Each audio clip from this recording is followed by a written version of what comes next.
Approvata l-emenda fl-Istatut tal-Partit Laburista li permezz tagħha tneħħa kull dubju li seta' kien hemm biex il-Partit Laburista jkun għal kollox konformi mal-liġi tal-finanzjament tal-partiti.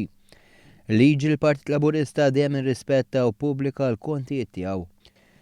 Dan wara li din l-emenda għaddiet permezz tal-approvazzjoni tad-delegati tal-Partit Laburista waqt is-sessjoni plenarja tat-tieni ġurnata tal-Konferenza Ġenerali Annwali tal-Partit Laburista.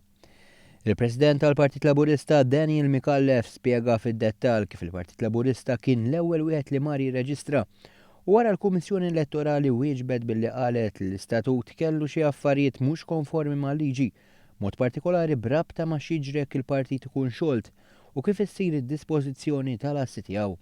Biex issa, permezz ta' dawn l-emendi l-Partit Laburista jinsab konformi f'kull aspett mal-liġi tal-finanzjament tal-partiti. Mikallef irrefera għal mod sfaċċat li bih l-oppożizzjoni nqabdet tikser il-liġi tal-finanzjament tal-partiti wara snin ta' ħafna paroli fuq governanza u trasparenza. Dan huwa l-istess partit fl-oppożizzjoni li kif iddaħlet il-liġi urina kemm hu bravu u kemm hu skomdu b'din il-liġi u ħoloq l-iskema sigreta ta' ċedoli li tmur totalment kontra l-ispirtu tal-liġi tal-finanzjament tal-partiti.